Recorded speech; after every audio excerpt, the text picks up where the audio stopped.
வணக்கம். இன்றைக்கி நாம் ஜோதிடத்தில் இந்த 4 சர லக்னங்கள் பற்றி பார்க்கலாம். இதுக்கு முன்னாடி நாம் உபய லக்னம், ஸ்திர லக்னம்னு 2 வீடியோ போட்டிருக்கோம். அந்த வீடியோ லிங்கை டிஸ்கிரிப்ஷனில் தரேன், அதையும் பாருங்கள். கோர்வையாக பார்த்தா தான் உங்களுக்கு புரியும். இப்போ சர லக்னங்கள் நம்மளுக்கு தெரியும். காலச்சக்கரத்தின் முதல் ராசி, இப்போ இதான் ராசி கட்டம் அப்படின்னா காலச்சக்கரத்தின் முதல் ராசி மேஷம். மேஷம், ரிஷபம், மிதுனம் தொடங்கி மீனம் வரை இங்கே முடியும். 12 ராசிகள். இதில் சர அப்படிங்கிறது மேஷம். அடுத்ததாக கடகம்,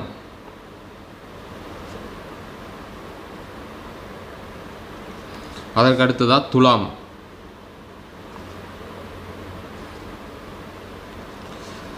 அதற்கடுத்து மகரம்,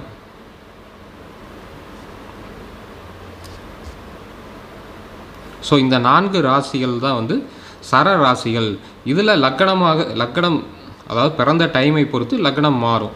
ஸோ அந்த குறிப்பிட்ட டைமில் பிறந்தவங்களுக்கு லக்னம் இங்கே விழுந்திருக்கும். அப்போ சர லக்னத்தில் பிறந்தவர்கள் மேஷ லக்னம், கடக லக்னம். இதே அவங்க பிறந்த நாளன்று சந்திரன் அங்கு நின்றால் அந்த ராசி, ஜென்ம ராசியும் சந்திரன், ஜென்ம லக்னமும், சில பேர்த்துக்கு ஜென்ம லக்னம் ஜென்ம ராசி ஒரே ராசியாக இருக்கலாம். அதாவது மேஷம் ஜென்ம லக்னமாகவும் இருக்கும், சில பேர்த்துக்கு ஜென்ம ராசியாகவும் இருக்கும். மேஷ ராசிக்காரர்கள், மேஷ லக்னக்காரர்கள் அந்த மாதிரி இருப்பாங்க, இல்லை மிக்சடாக இருக்கும். இந்த அடிப்படையில் தான் மேக்ஸிமம் ஷஃபிளாகி தான் இருக்கும். ஸோ இந்த சர லக்னக்காரர்கள் பார்த்திங்கன்னா இந்த பேர்லேயே இருக்குது. இது ஆங்கிலத்தில் ஜோதிட புக்கத்தில் சர அப்படின்னு எழுதியிருப்பாங்க. சரன்னா என்னென்னா மூவபிள், அதாவது நகர்ந்து கொண்டே இருப்பது. அதாவது சர ஸ்திர உபய, சர ஸ்திர உபய, சர ஸ்திர உபய, சர ஸ்திர உபய. ஸோ இந்த மாதிரி 3 கிளாசிஃபிகேஷன் இருக்குது. இதில் பார்த்தீங்கன்னா சர அப்படின்னா மூவபிள், ஸ்திர அப்படின்னா ஃபிக்ஸ்டு, உபய அப்படின்னா டியூவல். இது ஏன் டியூவல் அப்படின்னு வர்றதுக்கு நம்ம உதாரணம் பார்த்தோம். இந்த ராசிகளினுடைய சின்னங்களை வைத்தே நாம் உதாரணம் பார்த்தோம். இது டியூவல் அப்படின்னு சொல்லுவாங்க. சில ஆங்கில புத்தகம் காமன் சைன் அப்படின்னு இருக்கும். அதாவது ஸ்தரமாகவும் இல்லாமல் ஸ்திரமாகவும் இல்லாமல் டியூவலாக இந்த ராசிக்காரர்கள், இந்த லக்னக்காரர்கள் இருப்பாங்க. இரு புத்தி உடையவர்களாக இருப்பார்கள், டயலமாகள். இப்போ நாம் ஃபஸ்ட்டு உபய லக்னக்காரர்கள் பற்றி பார்த்தோம். திருமணம் அவர்களுக்கு ஏன் இந்த வீடியோ போகிறோன்னா, இந்த பாதகாதிபதி கிரகங்கள் வைத்து தான் இவர்கள் வாழ்க்கை நிர்ணயிக்க முடியும். பாதகாதிபதி, பாதகஸ்தானம். இப்போ உபயராசிக்காரர்கள் 7ஆம் பாவம் பாதகஸ்தானம், பாதகாதிபதி. அப்போ திருமணத்தை வைத்து அவர்கள் வாழ்க்கை இருக்கும் அப்படின்னு பார்த்தா, அதே ஸ்திர லக்னக்காரர்களுக்கு 9ஆம் இடம் தந்தை ஸ்தானம், பிதுர் ஸ்தானம். கரெக்ட் பேரண்டிங், குட் பேரண்டிங் இருந்தால் அவர்களுடைய வாழ்க்கை நல்லா இருக்குன்னு பார்த்தோம். இப்போ இந்த சர லக்னக்காரர்களுக்கு என்ன வேணும், அப்படி எதை வைத்து இவர்கள் வாழ்க்கை முடிவாங்கன்னா இவர்களை வைத்து தான். இவர்களுடைய ஆசை அபிலாஷைகள், இவர்களுடைய சிந்தனைகள், இதை வைத்து தான் மேக்சிமம் இவர்களுடைய லைஃப். இவங்களுக்கு வில் பவர் ஜாஸ்தியாக இருக்கும். யாருக்கு? இந்த சர லக்னத்தில் பிறந்தவர்களுக்கு. ஏன் அப்படின்னு கேட்டிங்கன்னா, இப்போ உபய லக்னக்காரர்களுக்கு இந்த உபய ராசிகள் ஆனால் இந்த கார்னர் 1 2 3 4 இங்கே என்னென்னா, இங்கே புதன் உச்சமாகும். புதன் ஒரே கிரகம், அவர் வீட்டிலே அவர் உச்சமாவார். அதே மீனத்தில் சுக்கிரன் உச்சமாகும், குருவுடைய வீட்டில். இப்போ ஸ்திர ராசி ஏன் ஃபிக்ஸ்டு மைண்ட் செட்டாக இருக்காங்கன்னா, அங்கே எந்த கிரகமே ஸ்திர ராசியில் உச்சம் நீச்சம் ஆகாது. இங்கே உச்சம் நீச்சம் ஆகும். புதன் மீனத்தில் நீச்சம் ஆவார், அதே கன்னியில் உச்சமாவார். அதே சுக்கிரன் கன்னியில் நீச்சமாகும், மீனத்தில் உச்சமாகும். இந்த மாதிரி இந்த 2 கிரகங்கள். இங்கே ஸ்திர ராசியில் பார்த்திங்கன்னா எந்த கிரகமே, ஸ்திரம்னா ரிஷபம், சிம்மம், விருச்சிகம், கும்பத்தில் எந்த கிரகமும் நீச்ச உச்சம் கிடையாது. ஆனால் சர லக்னத்தில் மட்டும் 4 கிரகங்கள் உச்ச நீச்சம் ஆகும். அதாவது சர லக்னத்தில் என்னென்ன கிரகம் உச்சமாகும்? மேஷத்தில் சூரியன் உச்சமாகும், மேஷத்தில். அதே கடகத்தில் இங்கே குரு உச்சமாகும். இங்கே துலாமில் பார்த்தீங்கன்னா சனி பகவான் உச்சமாவார். மகர ராசியில் பார்த்தீங்கன்னா செவ்வாய் பகவான் உச்சமாவார். ஸோ இதுக்கு அப்படியே ஆப்போசிட் சைன் நீச்ச சைன். சில பேர் ரொம்ப பேசிக் ஃபண்டமெண்டல் கொஷின் கேட்பீங்க, சார் உச்ச நீச்சம்னா என்ன, அது எப்படி அது வந்து அது அந்த அந்த ஸ்தானத்தில் அங்கே இருந்தால் ஃபுல் பலமாக இருப்பார், அவ்வளோதான். அது வந்து ஃபிக்ஸ்டு. இப்போ மேஷராசினா சூரியன் அங்கே உச்சம், அப்படியே ஆப்போசிட் துலாமில் 7ஆம் இடத்துல சூரியன் நீச்சமாவார். சனி இங்கே உச்சமான துலாமில் உச்சமாவார், அப்படியே ஆப்போசிட் மேஷத்தில் நீச்சமாவார். அதே மாதிரி தான் குருவும், குரு கடகத்தில் இங்கே உச்சமாவார், அப்படியே இங்கே மகரத்தில் நீச்சமாவார் இங்கே இருக்க பிறந்தவர்கள். அது மகரத்தில் செவ்வாய் இருக்க பிறந்தவர்கள் செவ்வாய் உச்சம், கடகத்தில் செவ்வாய் இருக்க பிறந்தவர்கள் செவ்வாய் வந்து நீச்சமாகும். இப்போ இதுலேருந்தே உங்களுக்கு தெரிஞ்சுக்கணும், இந்த 4 கிரகங்களுமே வந்து ராஜ கிரகங்கள். இந்த சூரியன் செவ்வாய் மெயின் வந்து சூரியன் செவ்வாய் வந்து அரசு கிரகங்கள். ஒருத்தருக்கு அரசு வேலை வாய்ப்பு இதெல்லாம் கிடைக்கணும், கவர்மெண்ட் சைடில் வந்து சில விஷயங்கள் நடக்கணும் அப்படின்னா அவங்க ஜாதகத்தில் சூரியன் செவ்வாய் நல்லா இருக்கணுங்க. சூரியன் செவ்வாய் தான் வந்து அரசு கிரகங்கள், அத்தாரிட்டேட்டிவ் பிளானட்ஸு, கொஞ்சம் நல்லா வந்து கம்பீர கிரகங்கள். ஏன்னா அதெல்லாம் வந்து போர் கிரகங்கள். சூரியன் செவ்வாய் தான் மெயினாக வந்து இந்த மேஷ லக்னம். செவ்வாய் வந்து உங்களுக்கு ஏரியஸ், அது பேரே வந்து கிரேக்க கடவுளை குறிக்கக்கூடியது. ஒரு வார் காட் ஆஃப் வார். அதே தான் செவ்வாய் நம்ம இதில் வந்து முருகர் சுப்பிரமணியர், அது வந்து வார் பிளானட், அவரும் வந்து சேனாபதி உங்களுக்கு தெரியும். ஸோ இந்த செவ்வாய் இதுக்கு அடுத்த வகையில் வர ராஜகிரகங்கள் பார்த்திங்கன்னா குருவும் சனியும், இது ராஜகிரக லிஸ்ட்டில் தான் வரும். ஸோ இந்த சர லக்னக்காரர்கள் இதுலேருந்தே உங்களுக்கு தெரியும் உயரிய சிந்தனை உடையவர்கள், எல்லா துறையிலையும் இருப்பாங்க, நல்ல சைன் ஆவாங்க வாழ்க்கையில். அதிக அடுத்து என்னன்னு போயிட்டு இருக்கக்கூடிய நபர்கள். இதில் வந்து இவங்களுக்கு மெயின் வந்து பாதகாதிபதி பார்த்திங்கன்னா 11ஆம் இடம். இப்போ உதாரணத்துக்கு மேஷத்துக்கு 11 பாதகஸ்தானம், பாதகாதிபதி. அதே மாதிரி இந்த சரலக்னக்கு இது அடுத்து கடகத்துக்கு ரிஷபம் வந்து பாதகஸ்தானம், பாதகாதிபதியாக வரும். துலாமுக்கு சிம்மம் வந்து பாதகஸ்தானம், பாதகாதிபதி சூரியன். கடகத்துக்கு சுக்கிரன். மேஷத்துக்கு பாதகாதிபதி யாருன்னா சனி, கும்பம். ஸோ இந்த மாதிரி அமைப்பில் இருக்குது. இது மகரத்துக்கு வந்து பார்த்திங்கன்னா மகர லக்னத்தில் பிறந்தவர்கள். இந்த விருச்சிகம் செவ்வாய் வந்து 11ஆம் இடம் பாதகஸ்தானம், பாதகாதிபதியாக வரும். ஸோ இந்த 11ஆம் இடம் இப்போ மிதுனத்துக்கு இந்த உபய லக்னத்துக்கு 7ஆம் இடம் கலத்திரஸ்தானம், திருமணஸ்தானம் ஓகே. ரிஷபத்துக்கு 9ஆம் இடம் பாதகஸ்தானம், தந்தை ஸ்தானம் ஓகே. இந்த 11ஆம் இடம் என்ன அப்படின்னு கேட்டிங்கன்னா மூத்த சகோதர ஸ்தானம். மூத்த சகோதரர்களை பொதுவான சகோதரர்களை குறிக்கக்கூடிய ஸ்தானம் 3ஆம் இடம், அது இளைய சகோதர ஸ்தானம். மூத்த சகோதர ஸ்தானம் வந்து பார்த்திங்கன்னா 11ஆம் இடம். அதே வந்து பழைய புஸ்தகத்தில் பார்த்திங்கன்னா அப்படி தான் கொடுத்துருப்பாங்க.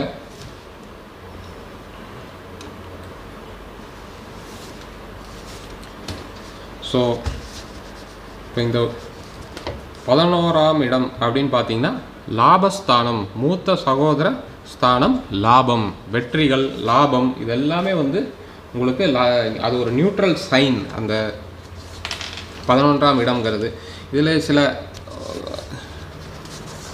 இதில் பாருங்கள், ஆங்கில புத்தகத்தில் வந்து கொஞ்சம் அதிகமாக கொடுத்துருப்பாங்க.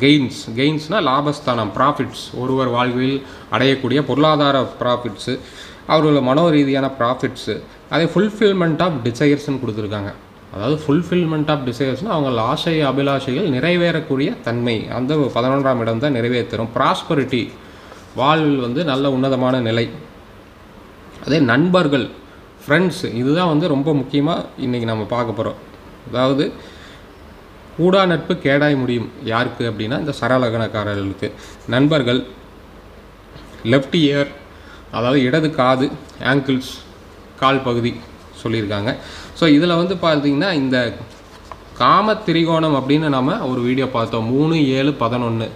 அதில் 7ஆம் பாவங்கிறது டிசையர் பார்த்திங்கன்னா அது வந்து டிசையர்ஸு. இதில் வந்து ஃபுல்ஃபில்மெண்ட் ஆஃப் டிசையர்ஸ்னு 11ஆம் பாவத்தை குறித்துக்காங்க. இங்கே வந்து வெறும் ஆசை, இங்கே ஆசை நிறைவேறும் தன்மை.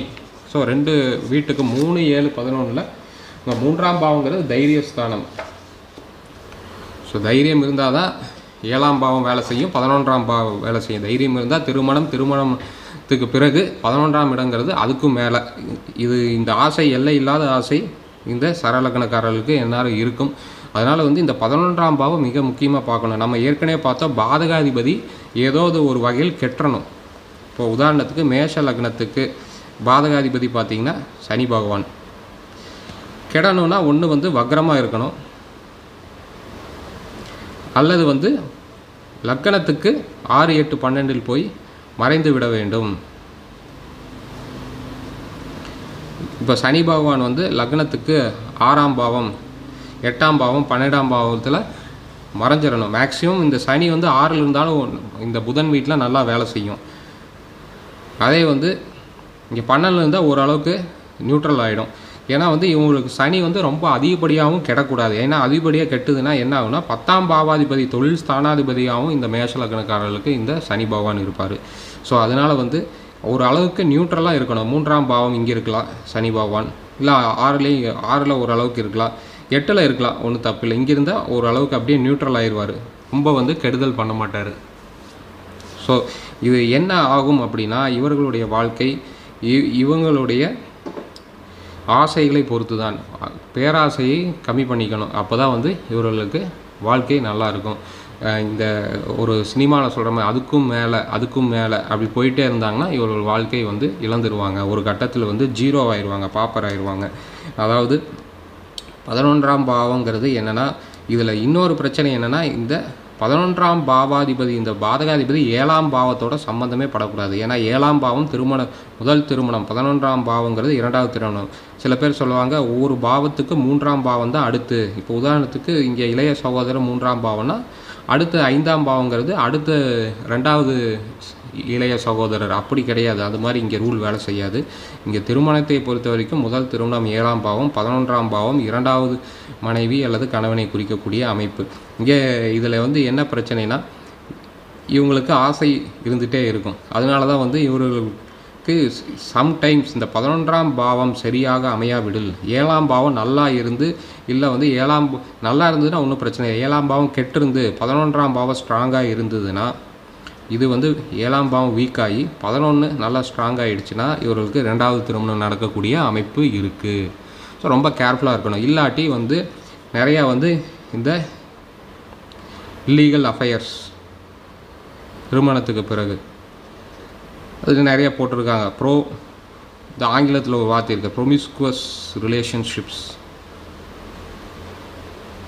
இந்த மாதிரி விஷயங்களெல்லாம் உள்ளே பூந்து சிக்கிக்குவாங்க. ஸோ ஏன்னா ஆசை, 11ஆம் பாவங்கிறது ஆசை, வெற்றி, ஏதோ ஒரு வெற்றி கண்டுகிட்டே இருக்கணும். ஒரு இடத்துல சும்மா இருக்க மாட்டாங்க. அதாவது வடிவேல் ஜோக்கில் சொன்ன மாதிரி கொஞ்ச நேரமாக சும்மா இருக்கிறது எவ்வளோ கஷ்டம் அப்படின்னா இவங்களால சும்மாவே இருக்க முடியாது. சர லக்னக்காரரும் சரி, சர ராசிக்காரரும் சரி. ஏன்னா சர அப்படின்னாவே நகர்ந்து எல்லாரும் வந்து ஏதோ ஒரு திங்கிங்கில் இருந்துகிட்டே இருப்பாங்க. அவங்களால வந்து சிந்தனை வந்து ஒரு இடத்துல வந்து கட்டி வைக்க முடியாது. மனம் மட்டும் இல்லை, சந்திரன் மனோகாரன், சிந்தனை மூளையும் வந்து ஸ்பீடாக வேலை செஞ்சுட்டே இருக்கும். கச்சன்னு கயமையாங்க மாதிரி இருக்கும். அதுதான் வந்து இவங்களுக்கு ஒரு இடத்துல இருக்க மாட்டாங்க, ஊர் சுற்றிட்டே இருப்பாங்க. மேக்ஸிமம் வந்து வண்டி வாகனங்கள் பெட்ரோல் டீசல் போட்டு கொடுத்துட்டிங்கன்னா ஜாலியாக சுற்றிட்டு இருப்பாங்க. சரலக்கணக்காரர்கள் தேசாந்தரமாக போகக்கூடிய தன்மை, வெளிநாடு எல்லா பக்கம் வந்து பரதேசம் போகக்கூடிய யோகங்கள்லாம் இருக்குது. ஸோ இந்த மாதிரி விஷயங்களில் சிக்காமல் இருந்தார்களாவே போதும். ஏன்னா 11ஆம் பாவங்கிறது ரொம்ப வந்து கேர்ஃபுல்லாக இவங்களுடைய ஜாதகங்கள் திருமணம் நல்லபடியாக இந்த 7ஆம் பாவம் வலுத்து இருந்ததுன்னா தப்பிச்சிருவாங்க. 7ஆம் பாவம் கெட்டு இங்கே வந்து சனி ராகு கேது. இப்போ நீங்கள் பார்த்தீங்கன்னா மேஷ லக்னத்துக்கு சர லக்னத்துக்கு 7ல் தான் வந்து சனி உச்சமாயிருவார்.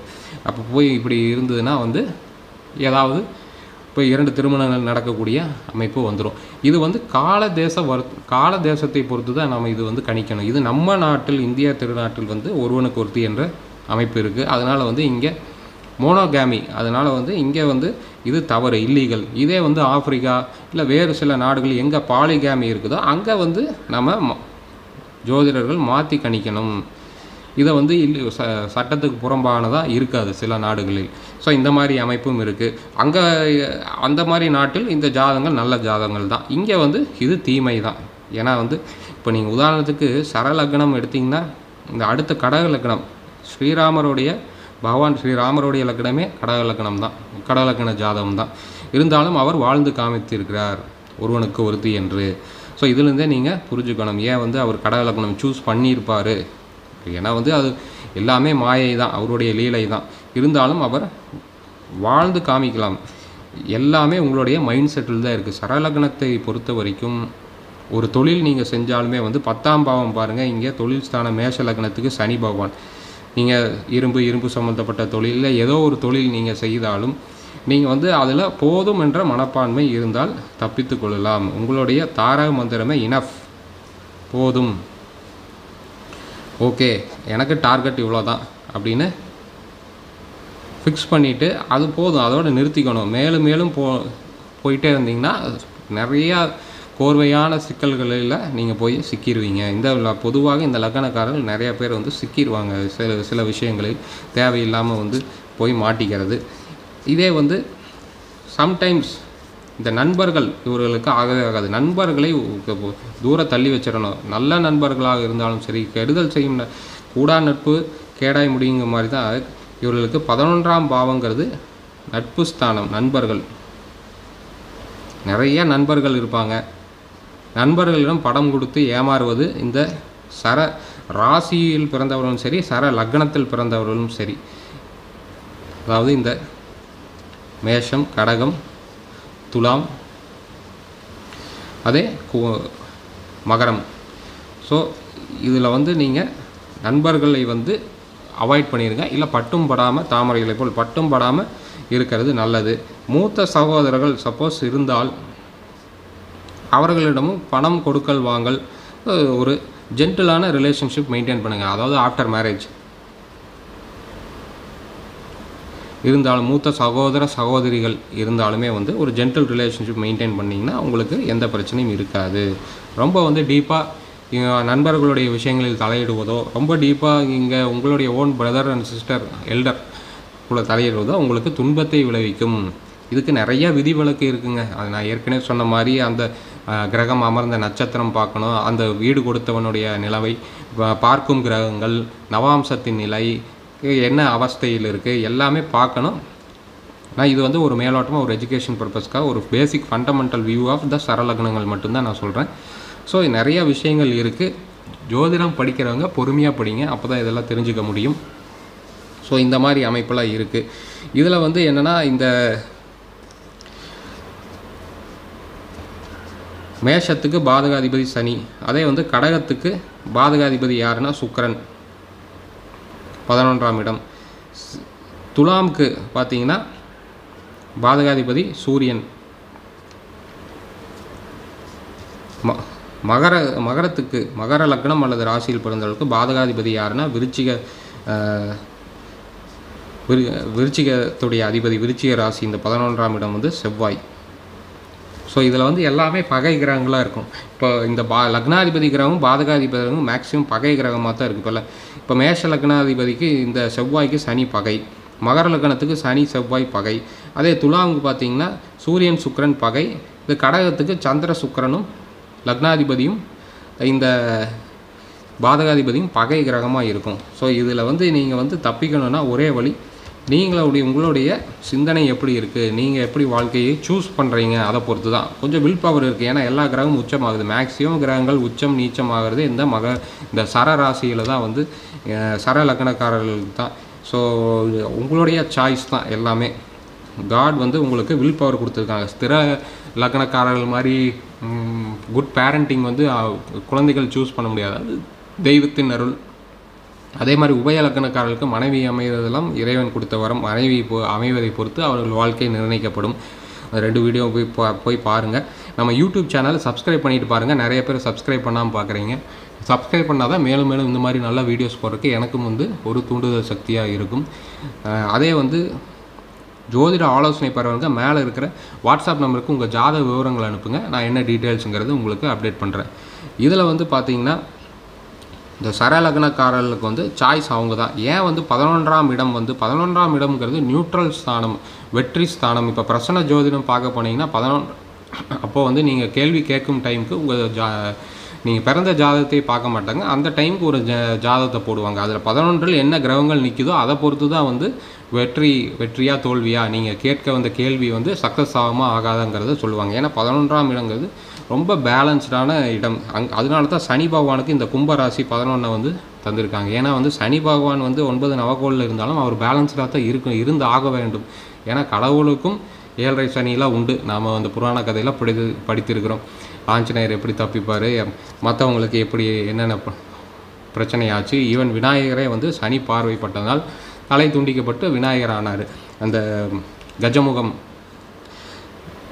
வச்சாங்க. ஸோ இது வந்து உங்களுக்கு தெரியும் இந்த கதையெல்லாம். இது வந்து அதே டைம் பார்த்திங்கன்னா இந்த சனி பகவான் வந்து உச்சமாகிறாரு. மேக்ஸிமம் வந்து சரலக்கணம் மேஷ லக்கணத்தில் பிறந்தவர்களுக்கு சனி உச்சமாக இருக்கிறது பெட்டர். ஏன்னா வந்து 7ல் போய் உச்சமாவார். அதே மாதிரி மேஷத்தில் லக்கணத்தில் நீச்சமாவார். ஸோ நீச்சமும் உச்சமாக பேசாமல் 11ஆம் பாவத்தில் இருக்கிறது பெட்டர். இன்னொன்று வந்து நீங்கள் புராண கதை கேட்டிங்கன்னா இந்த 11ஆம் பாவத்தில் இப்போ இலங்கை வேந்தன் ராவணேஸ்வரன் லங்கேஸ்வரன் பார்த்திங்கன்னா ராவணன் அவருடைய மகன் இந்திரஜித் மேகநாதன் பிறக்கிறதுக்கு 11ஆம் பாவத்தில் எல்லா கிரகங்களையும் வந்து அடைச்சி வச்சாராமா. எப்பவுமே வந்து அவருக்கு வெற்றி கிடைக்க வேண்டும். சனி பகவான் தான் 11ஆம் வீட்டு அதிபதி. அவருடைய கால் தொடையோ இல்லை வந்து கணுக்காலையோ ஒரு சதை எடுத்து அங்கே போட்டோன்னே அங்கே மாந்தி என்ற கிரகம் 12ஆம் பாவத்தில் போய் விழுந்தங்காட்டி மோட்சஸ்தானம் வீடு பேர் அவருக்கு வந்து ஸ்ரீராமர் வந்து குறிப்பிட்டார். அதாவது மோட்சத்தை தந்துட்டார். ஸோ இந்த மாதிரிலாம் இருக்குது. இதெல்லாம் வந்து நான் எதுக்கு சொல்கிறேன்னா இதெல்லாம் வந்து பேசிக். அதாவது கொஞ்சம் புராணத்தையும் எப்போவுமே வந்து இல்லை ஜோதிடத்தையும் சில பேர் வந்து சொல்கிறாங்க ஜோதிடத்தையும் ஆன்மீகத்தையும் மிக்ஸ் பண்ணக்கூடாது. அப்படி கிடையாதுங்க. நீங்கள் எல்லாமே தெரிஞ்சுருக்கோங்க. நாட்டு நடப்பிலிருந்து எல்லா விஷயமும் ஒரு ஜோதிடருக்கு தெரிந்தால்தான் ஜோதிடம் சொல்லவே முடியும். ப்ரெடிக்டிவ் அஸ்ட்ராலஜியில் வந்து உங்களுக்கு உலக விஷயமும் தெரிஞ்சிருக்கணும், உள்ளூர் விஷயம் தெரிஞ்சு எல்லாமே தெரிஞ்சிருக்கணும். அப்போ தான் வந்து இந்த ரிலேஷன்ஷிப்ஸ் பற்றினது ஒரு ஜோதிடருக்கு உலக அளவிய அறிவு இருந்தால் மட்டுமே ஜோதிடராக முடியும். கிணற்று தவளையாக இருந்தால் கண்டிப்பாக வந்து ஜோதிடராக முடியாது. அங்கே உள்ள ஒரு வட்டாரத்துக்குள்ளேயே தான் அவருடைய மூளை சிந்தனை செயல்படும். ப்ராட் மைண்டடாக அவர் மூளை செயல்படாது. ஸோ நீங்கள் என்னுடைய சப்ஸ்கிரைபர்ஸ் அந்த இப்போ 2000 தாண்டி ஒரு 3000 சப்ஸ்கிரைபர்ஸ் ஸ்டேபிளாக இருக்கிறீங்க. ஸோ அவங்களுக்கெல்லாமே வந்து நான் சொல்கிற அட்வைஸ் இதுதான். படிங்க, யார் வேணாலும் ஜோதிடம் படிக்கலாம், தப்பு இல்லை. பொதுவாக இந்த சரலக்கண ஜாதகங்களை பார்த்தாலே உங்களுக்கு நீங்கள் வந்து ஒன்று தான் அவங்ககிட்ட சொல்ல முடியும். ஆசைகளை குறை, வாழ்க்கை நிம்மதியாக இருக்கும். பொதுவாக இவங்களுக்கு தான் வந்து இந்த மன அமைதியே இருக்காது. மனப்போராட்டம், மனக்லேசம் அப்படிம்பாங்க, அது இருந்துகிட்டே இருக்கும். இந்த மனப்போராட்டம் வந்து இருந்துகிட்டே இருந்ததுன்னா சிந்தனை போராட்டம், மனங்கிறத விட சிந்தனை ஒரு இடத்துல வந்து இருக்கவே இருக்காது. ஒரு தொழில் ஒழுங்காக பண்ண மாட்டாங்க, அடுத்தடுத்த தொழில் தாவிட்டே இருப்பாங்க. கிரக நிலைகள் சரியாக இல்லாத பட்சத்தில் அந்த மாதிரி இதெல்லாம் நடக்கும். ஓப்பன் பண்ணுவாங்க, ஒரு 3 வருடம் கூட அந்த ஒரு தொழில் பண்ணுனா ஒரு 3 வருடம் பிரேக் ஈவன் பாயிண்ட்டு இல்லை 5 வருடம் ஆகும். இவங்க ஒரே வருடத்தில் ஒன்றும் நடக்கலை அப்படின்ட்டு க்ளோஸ் பண்ணிட்டு போயிடுவாங்க, லாஸ் ஆகுது அப்படின்னு. ஸோ அந்த மாதிரிலாம் இருக்குது. ஸோ இதில் வந்து இவங்க தான் வந்து அதிகமாக இந்த மெடிடேஷன் யோகாலாம் பண்ணணும். அப்போது வந்து இவர்களுக்கு நல்ல சிந்தனை வந்து ஓரளவுக்கு ஸ்திரப்படுத்திக்கலாம். இப்போ நான் ஒரு 2 உதாரணம் சொன்னேன்னா உங்களுக்கு புரிஞ்சிடும். மெடிடேஷன், அதாவது பெரிய அரசியல்வாதிகள், பெரிய வந்து செலிப்ரிட்டிஸ் எல்லாமே வந்து அதாவது வாழ்க்கையில் ஒரு உயர்ந்த நிலை, அதாவது அவர்களுடைய துறையில் உயர்ந்த நிலைக்கு போகக்கூடிய அமைப்பு இந்த சரலக்கணக்காரர்களுக்கும் உண்டு. அதில் வந்து பார்த்திங்கன்னா போன தடவை வந்து இந்த வீடியோவில் வந்து ஸ்திரலக்கணக்காரர்கள் வீடியோவில் நான் கும்ப லக்னத்துக்கு ரமண மகரிஷின்னு சொல்லிவிட்டேன். அது தவறு, நான் அதை மாற்றிக்கிறேன். அது ராமகிருஷ்ண பரமஹம்சர் தான் வந்து கும்ப லக்னம், ரமண மகரிஷி துலா லக்னத்தில் பிறந்தவர். ஸோ அதே மாதிரி இங்கே பார்த்திங்கன்னா இந்த துலா லக்னம் சரலக்னம், ரமண மகரிஷி துலா லக்னம், நமது தற்போதைய பாரத பிரதமர் நரேந்திர மோடிஜி அவர்கள் துலா லக்னம். அவங்களாம் வந்து யோகா மெடிடேஷன், ஏன்னா வந்து அவங்களுக்கு குரு, நம்ம தனி வீடியோவை பார்த்த குரு வளையத்தில் கும்பத்தில் குரு இருக்குங்காட்டி ஆன்மீகத்தில் ரொம்ப அதிக ஈடுபாடுகள் இருக்கும். குரு வந்து லக்னத்தை பார்ப்பார். ஸோ இந்த மாதிரி விஷயங்கள்லாம் இருக்குது. அதே வந்து மகர ராசி மகர லக்னம் உங்களுக்கு தெரியும், அவர்களும் வந்து மெடிடேஷன் யோகா இந்த மாதிரி இதெல்லாம் பண்ணுவாங்க. அதே வந்து அந்த சரபுத்தி வந்து ஏன் அதெல்லாம் பண்ணுறாங்கன்னா அது மனம் வந்து சிந்தனை மாறிட்டே இருக்கும். அரசியல் வரன்னு சொல்லுவாங்க, திடீர்னு அரசியல் வரமாட்டேன்னு அறிவிப்பாங்க, திடீர்னு ரிஷிகேஷ் போவாங்க. இந்த மாதிரி விஷயங்கள்லாம் இந்த மகர ராசி, அதுவும் மகர ராசி லக்னம் 2 ஒன்றா இருந்ததுன்னா அதை விட ரொம்ப வந்து கஷ்டமாக இருக்கும். என்னுடைய ரிலேட்டிவ், என்னுடைய அண்ணன் மகன் இதே அமைப்பில் பிறந்திருக்காரு. அவர் ஒரு இடத்துல இருக்க மாட்டார், அங்கேயும் இங்கேயும் போயிட்டே இருப்பார். அது அந்த மைண்டு வந்து ஒரு இடத்துல ஸ்டேபிளாக இருக்காது. அதுதான் அங்கே மூவபிள் சைன். அதனால தான் அது பேரே வந்து சரள ராசிகளுக்கு மூவபிள், ஃபிக்ஸ்டு, டியூவல். ஸோ இதில் வந்து என்னென்னா இதுதாங்க அமைப்பு. இந்த மெடிடேஷன் யோகா மேக்ஸிமம் நீங்கள் வந்து இப்போ மற்ற லக்னங்கள் யார் பண்ணுறீங்களோ இல்லையோ, சரலக்னக்காரர்கள் கொஞ்சம் வந்து நீங்கள் காம் மைண்டடாக எப்போவுமே டெய்லி ஒரு மணி நேரம் காம் மைண்டடாக இருந்தீங்கன்னாவே உங்களுக்கு வாழ்க்கை நல்லா இருக்கும், எந்தவித துன்பமும் இல்லாமல். அதே வந்து பார்த்திங்கன்னா இந்த ராசிகளுடைய சயின்ஸ் நம்ம பார்த்தோம். ஜோடியாக் அப்படிங்கிற மீனிங் நம்ம என்ன பார்த்தோம்னா, ஜோடியாக் அப்படின்னா வந்து சர்க்கிள் ஆஃப் அனிமல்ஸ் நம்ம பார்த்தோம் இல்லைங்களா, வானத மண்டலத்தில் நோட் பண்ணியிருப்பாங்க. இதில் வந்து பார்த்திங்கன்னா இந்த மேஷத்துக்கு வந்து ஏரியஸ், ராம், அதாவது நல்ல கொம்புகளை, வளைந்த கொம்புகளை உடைய ஆட்டுக்குட்டி அப்படி தான் நீங்கள் எடுத்துக்கணும். ஒரு கெடாய் ஆடு. ஸோ அது வந்து ஒரே இடத்துல இருக்காது. ஆடு மேய்ப்பவர்களில் பார்த்திங்கன்னா அங்கேயும் இங்கேயும் போயிட்டே இருக்கும் ஆடு. அதே மாதிரி தான் வந்து இந்த மூவபிள், அதனால தான் சரை. இதே வந்து கடகத்துக்கு பார்த்திங்கன்னா நண்டு, கடல் நண்டு. நம்ம பேச்சு வழக்கிலேயே நண்டு ஊறுது, நரி ஊறுது அப்படி தான் போகும். நண்டு ஊறிட்டே இருக்கும், ஒரே இடத்துல இருக்காது. அதே வந்து நீங்கள் இந்த துலா மட்டும் பார்த்திங்கன்னா தராசு, 2 தராசு. இந்த தராசு சிம்பிள், இந்த 2 தட்டு இருக்குங்காட்டி இதை வந்து டியூவலோட ஒப்பிடுறாங்க. அதாவது உபயராசியோடைய சில டைம் வந்து உபயராசிக்காரர்கள் மாதிரி, உபயலக்கணக்காரர்கள் மாதிரி இவர்கள் செயல்படுவாங்க, நடுநிலையாக இருப்பாங்க தராசு. அதனால தான் லீப்ரா அப்படின்னு இதுக்கு பேர். இது கடகத்துக்கு வந்து கேன்சர், ஆங்கிலத்தில் கேன்சர் தான், அந்த நோய் கேன்சர் கிடையாது, இது கேன்சர் கடகம். இதில் வந்து இந்த லிப்ரா அப்படின்னா இந்த ஜஸ்டிஸ், அதாவது சட்டம், கொஞ்சம் நடுநிலையாக இருப்பாங்க. பொதுவாக வந்து துலா லக்னக்காரர்கள் பார்த்தீங்கன்னா அவங்க வந்து மேக்ஸிமம் வந்து நீங்கள் ரொம்ப வந்து நடுநிலையாக இருப்பாங்க, ரொம்ப ஸ்மூத்தான வாழ்க்கையை தான் வாழ்வாங்க, ரொம்ப வந்து இதாக இருக்காது. ஏன்னா சுக்கிரனுடைய லக்னம் ரிஷபம் வந்து ஸ்திர ராசியாக போகுது. இங்கே வந்து சரராசியாக இருந்தாலும் கொஞ்சம் நிதானமாக தான் இருப்பாங்க எல்லா விஷயங்களிலும். அதே வந்து இந்த மகரம் வந்து இதுக்கு வந்து அனிமல் கிடையாது. ஜோடியாக்கில் மீனிங் வந்து 12 அனிமல்ஸு. ஆனால் இதுக்கு வந்து துலாமுக்கு மட்டும் வந்து இந்த நீதி தேவதை இல்லை அந்த தராசு மட்டும், பேலன்ஸ் மட்டும் போட்டிருக்காங்க, வெயிங் பேலன்ஸு. இதே வந்து இந்த மகரத்துக்கு வந்து ஒரு கன்ஃபியூஸ்டான இது. இவ எப்படி வந்து இங்கே சாஜிடேரியஸ், இந்த தனுசுக்கு வந்து ஒரு குதிரை, பாதி மனிதன் கீழே பாதி குதிரை, மேலே வந்து மனிதன் தலை, மனித உருவம், நெஞ்சு பகுதியில் இருக்கிற மாதிரி அம்புடுற மாதிரி இருக்கும். அதே மாதிரி இந்த மகரத்துக்கு வந்து மகரம்னா வந்து அது அந்த காலத்தில் வாழ்ந்த இது வந்து சென்டார் அப்படிம்பாங்க. இந்த தனுசை கிரேக்க நாட்டு ஒரு உயிரினம் இருந்துதான் என்னன்னு தெரியல, புராண ரீதியான நம்ம ஊரை யாழி மாதிரி. அதே மாதிரி மகரமும் பார்த்தீங்கன்னா crocodile. மகரம்னா நம்மளுக்கு தெரியும் அந்த முதலை இல்லை ஆலிகேட்டர் இல்லை crocodile. ஆனால் இங்கே என்ன ஒன்று வித்தியாசம் கொடுத்துருந்தோன்னா பின்னாடி வந்து கால் இருக்காது, இந்த மீனோடைய ஃபின்ஸ் கொடுத்துருப்பாங்க. அதனாலேயே இது வந்து இந்த மகரத்துக்கு அதுவும் வந்து ஒரு விசித்திரமான சைன் தான். இது மாதிரியே சென்டார் தனுஷோடைய சிம்பிளைசேஷன் மாதிரி இதுவும் வந்து ஒரு விசித்திரமான. அப்போ நீங்கள் இதுலேருந்து என்ன புரிஞ்சுக்கணும், இந்த 2 லக்னக்காரங்களும் ஒரு விசித்திர சிந்தனை உடையவர்கள், விசித்திரமான அமைப்பில் இருப்பாங்க. அதே வந்து இதே வந்து இந்த துலாமுக்கும் வந்து பார்த்திங்கன்னா அனிமல்ஸ் எதுவும் இல்லை, தராசு. அப்போ நார்மலாக பேலன்ஸ்டாக இருப்பாங்க. துலா ராசிக்காரர்கள், துலா லக்னக்காரர்கள் மேக்ஸிமம் வந்து எனக்கு தெரிந்து பேலன்ஸ்டாக இருப்பாங்க என்னுடைய அனுபவத்தில். நீங்கள் உங்களுடைய நட்பு வட்டம், சொந்தக்கார வட்டங்களை ஆராய்ச்சி பண்ணி பாருங்கள், உங்களுக்கும் தெரிய வரும். ஸோ இதுதாங்க சரலக்னம். நம்ம 3 லக்னங்களை பற்றி ஒவ்வொரு வீடியோவை பார்த்தாச்சு. இதெல்லாம் சம்மரைஸ் பண்ணி இன்னொரு வீடியோ நம்ம பார்ப்போம், அதுலேயும் நிறையா விஷயங்கள் தெரிய வரும். இதில் வந்து பார்த்திங்கன்னா இந்த சரலக்னத்தில் மேஷ லக்னக்காரர்கள் வந்து இரும்பு சம்பந்தப்பட்ட தொழில் அல்லது மேக்ஸிமம் வேலைக்கு போகிறது தான் இவங்களுக்கு பெஸ்ட்டு. சனினாவே சர்வீஸ் தான். ஸோ சனி கூட சேர்ந்த கிரகங்களை பொறுத்து தொழில்கள் செய்வார்கள், இல்லை வந்து வேலைக்கு போயிடுவாங்க. அதுதான் வந்து இவங்களுக்கு கரெக்டாக வரும். அதே வந்து கடக லக்னம் சரலக்னத்தில் பிறந்தவர்கள் 10ஆம் பாவம் செவ்வாயாக வரும், அவங்களும் வந்து வேலைக்கு போகிறது தான் வந்து கரெக்டாக வரும். ஏன்னா 6ஆம் பாவாதிபதி குரு, வேலையை தரக்கூடிய குரு வந்து இங்கே உச்சமாவார்.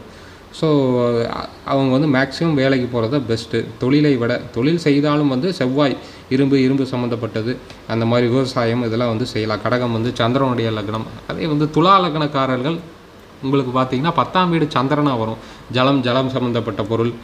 அதே மாதிரி